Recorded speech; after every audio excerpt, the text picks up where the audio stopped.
国内在特别高，但市政府持续关心传统市场防疫工作。根据经发局表示，目前117位公有甲民有市场都已经推行 QR code 实联制。不过，经过稽查，有人发现有部分摊商并无依照规定，所以总共开出50张罚单。市府再次提醒摊商甲民众一定要专业配合。凡是如果没有落实实联制的部分，我们就会依照传染病防治法处以3000元到15000元以下的这样的罚款。那我们跟各位报告，从520开始，我们对于每一个市场呢，已经进行了相当多投入的宣导，以及包括这样子的一个稽查。我们总共已经投入进去了将近1600人次。那当然也谢谢哈，那包括警察局、包括民政局的各单位的大家共同的协调。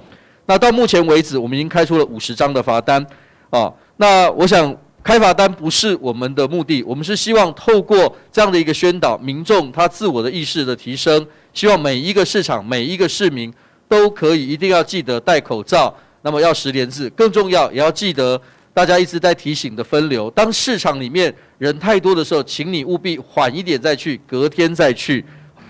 对着8年的当菜市来讲，虽然历史悠久，不过伫驻地会努力，防疫卡步拢是超前作为，包括封片直出入口，设立 QR code 提供民众实联制，或者是采取分流，会当看见人潮宾客有较少。当年会长嘛规讲是甲外送平台合作，减少外出采买拢有关系。消费者少，像市政府要帮阮这配送这款小短腿哈。做了是真好，所以可能会当推广到别个市场去。因为阮当菜市的小短腿，市政府阮辅导的吼，真正成长率很高。阮应该是算台南市超前部署。阮提早差不多1个月，阮就开始已经拢有管制啊呢。因为消费者吼也无方便啊。因为阮红卡村三海门，阮8个口呢，有8个口，8个出入口，阮红卡村3个口。3个口人消费者嘛讲拢无方便，我无方便嘛，这也是非常的时期啊！